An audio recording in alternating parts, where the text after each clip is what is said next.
Brothers and sisters, today the khatira will be a very heavy and deep one. I ask your indulgence, but it is a topic that is, despite its sensitivity, needs to be raised. Yesterday I had a couple that come to me. I have office hours in the masjid. I have a couple that came to me, our own community, and I have permission to give their story without too many details in order that we benefit from this. The issue that they had was that their adult daughter, late 20s, working career, has decided to marry a non-Muslim. Not even just a Christian, but actually an atheist. And she is adamant, and she's going to go ahead with this. The parents, they are our community members. They are coming to me saying, what do we do now? Do we attend the wedding? When children are born, what's going to happen? How much do we boycott? Or do we even boycott? We have tried, we have done. She is adamant and she's going ahead with it. Long story short, there's not much to be specific case. The point I'm raising for all of us here, it's a very difficult topic, it's a taboo topic, but every imam and shaykh will tell you this topic is now becoming more and more common. And I firmly believe that prevention is more important than the cure. Correct? Preventing this from happening is far more important than people knocking on my door saying, my daughter is getting married to a non-Muslim, what do I do now? How can we prevent when we're not even raising awareness? So I apologize if you find this topic too difficult, but it doesn't change the reality that we are facing as a community and the crises that is taking place across this country. More and more of this phenomenon is taking place. And I hope, inshaAllah ta'ala, that by simply addressing it and sharing my thoughts, and they are not foolproof, but at least to begin the conversation, I hope that it has a trickle-down effect, that we begin to discuss this. And I'm trying to, inshallah, give some solutions, and you also think about them and come back to me with other solutions. Collectively, we can try to bring about more preventative measures. There is no foolproof or 100% guaranteed, but we can try to raise the bar so that this becomes less common. So I want to begin by stating the obvious, and that is that there is no question from a legal fiqh perspective, such a marriage is not a marriage. There's just no room for reinterpretation. There is unanimous consensus amongst all the scholars of Islam and all the law madhabs that exist, that when it comes to nikah, a Muslim lady must marry a Muslim man. There is no difference of opinion, and this is something that there is ijma' or unanimous consensus about. So we say unequivocally that any person who comes and wants to rechange this law, we say no, it cannot be changed. The Quran is explicit, and the Sharia has come with what is called ijma' or unanimous consensus. But the issue and the problem is that at this stage of her life, she doesn't care what ijma' says. She's not interested in Islamic law. She's made an emotional decision, and she is going to go ahead with it. So now the parents are asking from an Islamic perspective, what do they do? I don't have any, the daughter didn't come to me, she's not interested. She knows what is haram and halal, she's decided to do this. So my conversation is not with the one who's decided. My conversation is with the parents of children, me and you. Let's have this conversation now so that inshallah, may Allah protect our families, your families, all of our families from ever having to face this crisis. And honestly, it has been troubling my mind since yesterday, the state of the mother that came, the emotional distress she was in, the trauma. I don't even know how to describe it to you. And by the way, and again for the record, these are practicing members of our community. She was raised in a practicing household. She was praying 5 times a day, fasting Ramadan. And then what happened? This is our member. It's not somebody. This is our communities. And no more details about the family. Let's talk generics. So, brothers and sisters, what can we do to help prevent such a situation? First and foremost, as we said, raise awareness. Shoving our heads in the sand, ignoring this reality is not going to make the situation go away. We have to confront this issue as a community, and then especially within our families. And this means, parents, that we need to understand the importance of instilling Islamic values in our children's lives. If you do not act as a good Muslim role model to your own son and daughter, if you do not raise them to love Allah and His Messenger, then there are going to be repercussions to this. And these are some of those repercussions. That having been said, I also want to be very clear here. It is possible that you've done your utmost best and still your son or daughter turns out different, in which case you cannot go and blame yourself. The son of the Prophet Nuh alayhi salam rejected Allah Azza wa Jal. He became a kafir. This is in the Quran. The son of the Prophet Nuh alayhi salam did not accept Islam. Are we going to blame the tarbiyah of Nuh alayhi salam? You do the utmost.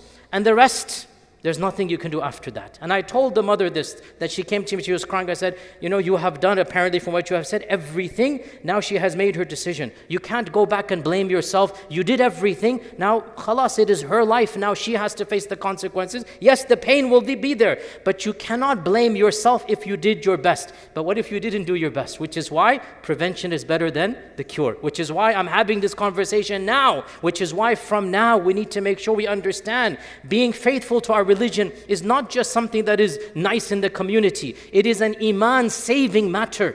She was asking, are these grandchildren going to be my grandchildren? And I said, mahram wise, yes, but sharia wise, no. This is literally the answer. Mahram, biologically, yes, but from a sharia perspective, there is no nikah. These children are born in zina, a'udhu billah. It's a fact, I can't change the sharia for her. And can you imagine how that's going to make her, any of us, feel? So my point is, we need to make sure we understand the importance of preserving Islam within the household, of making sure our children love Allah Azza wa Jal. They want to come closer to Allah. That's the only way that this is going to be prevented, when the love of Allah is more than the love of this man. That's the only way. In this society, fear doesn't work. They don't have that fear. In this society, the stick is not going to work. You don't raise your children like this. They must have a love of Allah, the love of the Sunnah, the love of the religion of Islam, so that they understand, I don't want to do something that would be displeasing to Allah and His Messenger. And that's why point number 1 of preventative measures, understand the importance of having your children raised upon good tarbiyah, good akhlaq, good knowledge of Allah and His Messenger, pure religion of Islam. And the way to do that is by beginning with yourself. Point number 2, we will have to understand another reality. And that is, the culture we find ourselves in is so radically different from the culture that most of us grew up with, that we're going to have to change parenting techniques and styles. I am positive most of you, your parents never once spoke to you about the facts of life or about awkward issues of biology or about marriage until after college or whatnot. It was taboo to talk even about this topic. You know what? Times have changed. And if you're not going to talk to your 19-year-old daughter, your 20-year-old son, if you're not going to talk to them about your parameters, about what you expect from them in marriage, you're going to think it's awkward, then who else is going to do that? You're going to have adult conversations with your adult children. That's not the way our parents raised us, I understand. It was a very formal relationship. But that's not going to work in this society. Your child has to trust you. And your child has to know that you are genuinely concerned and caring. And also that you are thinking about these issues. So be proactive. Engage in these conversations before the time arises. You have to put into them the values and be explicit. Your young son or daughter will eventually be a young man or woman. And you not talking about biology and reality is not going to change their feelings and their urges. So we have to be proactive and lay the foundations. Be clear with them. These are my expectations. Also, point number 3, and this is again, ideas. I could be right, could be wrong. I'm more than happy to engage with you. But it is my humble opinion. One of the ways we need to rethink through is to make nikah easier within our communities. We have raised the bar of nikah way too high. And if we're going to do this, then what is going to happen? Our young men might go astray here and there, and our young women are also going to go astray, each one in different ways. We have to make nikah easier. Maybe once upon a time, 30, 40, 50 years ago, we're going to have a long list of conditions. You must have this. SubhanAllah, what is better? That a young man and woman live in some poverty in halal, or that they go to haram? What is better? That they have a halal outlet for that which is normal. Again, I'm sorry to be so explicit, but you do understand the promiscuity around us. You do understand that majority of high school kids are engaging in premarital. This is the default. And our children are a part of that default. So if you're going to make the halal difficult, guess what? The haram is free and cheap and accessible and available everywhere. So I say to you bluntly, make the halal easier. Think proactively. Have conversations. And here, one of the tactics is very shari'i, very pure. You say to your young son, maybe going to be college, first year of college, say, you know what, I know you cannot afford to have your own, house and whatnot, but if you are interested in a sister, a lady, talk to us, we'll talk to the parents, we will have the nikah contract. Just the contract. We call katb kitab, right? The nikah contract done. So that you can talk, you can spend some time together, but you're not living together. And the rukhsati, as we say in Urdu, or the actual consummation, you can wait till you're available and financially stable. But at least in this interim period, katb kitab should be done. Nikah formalized. Everybody knows these two have a nikah. Even if they're 20, 21, at least they have each other to comfort, to talk to go out on restaurants or whatever. There are urges that are normal. If you're going to keep on blocking these urges, say no until you have a job, until you have a house. As I said, the haram is accessible. So another point, make the halal easier, which by the way is of the goals of the Sharia, isn't it not, right? That's why the Sharia encourages low mahar, by the way. That's why the Prophet encouraged that if a good person comes to you, make your son or daughter marry. Don't make it difficult. So we need to rethink through and revive the sunnah of having nikah. It doesn't mean they have to live together. It doesn't mean that they have an apartment or something, but at least make nikah accessible. Have frank conversations with your son or daughter. And another point, again, this is very awkward, but whatever point I'm on here, and that is that you cannot expect your son or daughter in this society to not have feelings when they are of that age. Again, times have changed. And by the way, it's not as if you didn't have feelings when you were 20. The only difference is that society, you didn't say anything to your mother or father. You just kept it within you. In this society, texting, phone, messages, they don't need your permission. They can contact each other directly. They don't need you. Isn't it better that you give them the option, hey look, keep it halal and I'll have your back. Keep it halal and I'll support you. Put it into their minds. If there's a dignified boy, a good lady, you're interested, we'll speak to the parents, do the nikah contract. So make this something that you put it into their minds and tell them what you're looking for. Explain to them, because here's the point. The lady that came to us yesterday or whatever, she's already infatuated with this man. She's been in a relationship years with this man. Now it's too late. She cannot think rationally because she's been in love for 5 years. Guess what? Before she fell in love, if we had this conversation, if we were given options, maybe it would have been easier because she comes from a religious household. But once you are in love and khalas, your mind cannot think, then what is going to happen? So prevention is better than the cure. Give this option to our children. Another reality that we need to bring up, I forgot which point I'm on, but you can just add it on, is that understand harshness in this society, generally speaking, will be counterproductive. And this is a very difficult topic, but it is true. In this example, yesterday's example, let me just say, for example, suppose the parents were to say, we're not going to do anything, boycott this girl completely. Guess what? She will become a darling of the media. Society will embrace her. The in-laws, everybody, she's going to become a martyr that, her parents had nothing to do with her. At the same time, we cannot embrace her either completely. So there's going to be this awkward in the middle, right? That neither do we accept, but there's still some biological ties. My point is, you cannot use the harshness or strictness. What must be used is the gentleness. What must be used is the love of Allah and the Sharia, and also reality of life. Again, because I have these office hours, people call me. I had a call within COVID, was it 3-4 months ago, I forgot. And this is a story I told the lady yesterday to tell her daughter, and I'm telling all of you as well. This happened with me, i.e. the lady called me up. That she is now in her 40s, another lady. She's in her 40s, and she married a non-Muslim man. And she said at the time, I knew it was haram, but I thought, he's letting me be a Muslim, and khalas, I don't have a husband, this is better than, she thought better than nothing. So she got married. 20 years or whatever, 15 years have gone by. Now she hears my khutbah's lecture, she calls me up. And she's crying, she's saying, I have 3 kids now. My life is established with this man, but my conscience is killing me. I don't want to meet Allah Azza wa Jal having lived a whole life of sin. My children were conceived out of nikah. What do I do now? I said, what can I do to you now? You come to me after 15 years. But anyway, my point is, these types of stories, and I said to this lady yesterday, go tell your daughter, she's only thinking about today. She's not thinking about 10 years, 20 years, 30 years. Our young men and women need to be told bluntly the language that love is not permanent.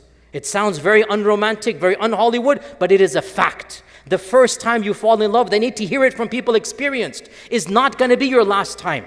You think it's your one and only. You think you're Romeo and Juliet. You think nobody can live without your loved one. In reality, you can and you will live after your first crush if life goes on. At that stage, you're so narrow-minded you don't understand. We need to tell our teenagers the reality of love. Marriage is more than just temporary feelings of love. Marriage is compatibility.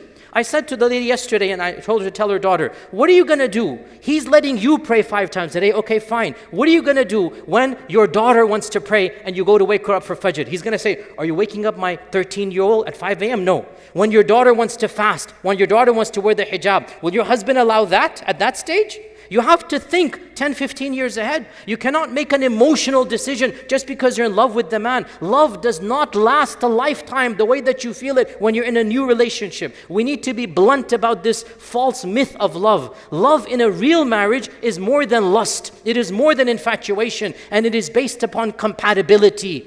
And therefore, my next point, very politically awkward. The young kids are going to be very angry at me. But I need to say this. Arranged marriages did have a big benefit to them. I'm sorry to say this, teenagers, but in fact, arranged marriages did have a lot of benefit. And so don't be averse to the idea. Parents, be proactive. If your son is 21 years old, he might not be having a job, but guess what? Biologically, he's a full man. Whether you want to admit it or not, he has desires. Nothing wrong with that. He wants to be married. He wants to have a wife. Guess what? Offer him, this is a good family. They have a good daughter. Are you interested? It might not be fully arranged, like prod, go meet a few times in family. But still, you get my point. Be proactive rather than just be passive. It's to your advantage that you think long term. It's to your advantage that you are a little bit premature rather than have to worry about this consequence. And also, by the way, I have a very clear fiqhi principle, and this is also not popular. A lot of my critics, they accuse me, you're too soft, you're too liberal. Wallahi, it's not about liberal, it's about the goals of the Sharia. Sometimes the fatwas I have are stricter, sometimes they're lax. It's not about strict and lax, it's about the goals of the Sharia. Do you know my fatwa about a Muslim man marrying a Christian and Jewish lady? I think it's not allowed in this land. I think it's only allowed in Darul Islam. This is my fatwa based upon my understanding of Maqasid al-Sharia. Ibn Abbas had the same fatwa, that the concession for a Muslim man, it only applies when the society is Muslim. When the society is not Muslim, we don't have this concession. Therefore, we should tell our young men, we are not allowing you to marry outside of our faith. This is the fatwa I give. And I have never to this day conducted a nikah between a Muslim man and a non-Muslim lady. I don't think it is allowed, but I know it's a minority view. Khair, it is a stricter view that I hold, but I don't think it is allowed. And we need to tell all of our young men and women, marry within the faith. We have but one condition, good akhlaq, well, 2 conditions, good akhlaq, good iman. 2 conditions. Actually, they're the same thing. Whatever the ethnicity, and by the way, it's another point, brothers and sisters, parents, get rid of your jahiliyyah. Wallahi, get rid of your jahiliyyah. For your son or daughter to marry a righteous Muslimah of any ethnicity is 1,000,000,000 times better, infinitely better, than for you to put a long list of my tribe and my village and whatnot. Forget this. You want good akhlaq and good iman, that's it. Then it's up to the 2 of them if they want to get along in marriage or not. Lower the issues that you have about race and culture and whatnot, and let them, this is a different culture. Your children are not the same culture as you. You know this. They don't speak the same language as you. They don't have the same 100% cultural values as you. So why should their spouse reflect your values? Let their spouse reflect their cultural values. You get my point here. Lower the bar of culture. Be much more open-minded about accepting people of different cultures. That time has gone. You want your children to marry within the faith, not within the race. And I hope, inshallah, that is very clear. Final point, again, much can be said, and I really apologize if you find some of this awkward, but wallahi, akhi, what should I not talk about this? Should we not ignore this issue? And also, we're working together in this regard. Another very controversial point, and please hear me out here. SubhanAllah. Allah help us, I could be wrong, but listen to me. And this is very awkward to say. Please don't misquote me. We have another issue that perhaps might solve this problem a little bit, and that is our gender segregation within our communities is ultra strict. And that type of ultra strictness only works when society follows along. If you're going to have ultra strict within the Muslim community, guess what? You cannot control outside the mosque. You cannot control high school. You cannot control college. You cannot control work. This young lady fell in love with a colleague at work. Years working together. Their relationship is now established. Whatever the parents say, the hearts have now gone on. I know this is very difficult, but hear me out. We need to find a middle balance. A middle balance between segregation that is Shari'i compliant and between the outside culture which we don't agree with. Listen to me carefully, and if I'm wrong, talk to me. But I feel this way. It is healthy for young men and women of our community to know of each other's existence if they're of marriageable age. I think, wallahi, it is healthy that they know of each other's existence in communal gatherings, not in privacy. And for us to understand this, and for us to be forward thinking in this regard, for some halal feelings to develop, and your parents know this, and they understand that our children are in a community, not private, because again, we never want them to be in private. But when they become of marriageable age, is it not healthy in the MSAs, in the colleges, that communal, multiple brothers and sisters coming together, they know of each other's existence, they see the qualities, and the parents should tell the young men and women, if you're interested, come to us, don't go to them. We'll talk to the parents, right? Point is, a little bit of understanding that complete gender segregation is actually counterproductive. And we see this over and over again. I myself have dealt with this multiple times. If you're going to take a young man, a young woman, deprive him or her of any contact with the Muslim community, well then what's going to happen? Some guy shows her some affection at work and khalas, she falls for him. You cannot change biology. A young lady, 25 years old, she wants male attention. If you're not going to allow a little bit and then marriage, guess what? Outside is beyond your control. So we need to have frank conversations at the community level and at the family level to what level of segregation we want. And I say bluntly, my opinion, if I'm wrong, let's come and talk about it. We need to find a healthy, organic balance. It is good for marriage age. I'm not talking about 15-year-olds. Marriage age, men and women. And marriage age means 19, 20, 21. That's when they're biologically capable to know of each other's existence, to see the qualities in public gatherings so that they know, oh, you know what, this sister's there, this brother's there, and then they talk to the parents. That can only happen if the parents have already had a conversation with them. That can only happen if you have an open conversation with your children that, hey, look, I know you're only 19, 20, but I want you to have a halal relationship. And I'm going to support you if you have a halal relationship. Bottom line, brothers and sisters, this is a crisis across the Western world, not just in America. And I have dealt with this many dozens of times personally. People are coming to me. I don't have 100% solutions. Frankly, nobody does. Nobody does. No matter what you do, in the end of the day, something can happen. May Allah protect my family and your family. Allah protect all of our families. But we have to be preventive rather than worry about the cure and somebody coming to my office when the marriage is already decided and they're asking, can I attend the nikah or not? And I tell her it's not even a nikah. What are you going to do? And these are not, I don't have an answer to that. Can you attend or not? I told her, by the way, you should not attend. But for how long are you going to boycott your own daughter? And then the children are born. For how long are you going to boycott? You see, these are human factors. The Sharia doesn't tell you to boycott or not, but you cannot accept this as a nikah. right? So my point is that we need to have frank, open conversations, awkward topics, but the only way we're gonna, inshallah, raise the bar is to have these conversations, come back to me, have a communal event. And honestly, I'm thinking, inshallah, within this year or something, let's have an actual day-long seminar about crises of marriage and about how we can propose solutions. In the end, if anything I've said is correct, it is from Allah subhanahu wa ta'ala. If anything is incorrect, it is from myself and the whisperings of shaitan. May Allah subhanahu wa ta'ala protect my children and your children. May Allah azza wa jalla protect all of us from seeing such a day that our children are causing this type of grief to us. May Allah azza wa jalla cause them to live upon Islam and to have righteous spouses with iman. Jazakumullah khair. Assalamu alaikum wa rahmatullahi wa barakatuh.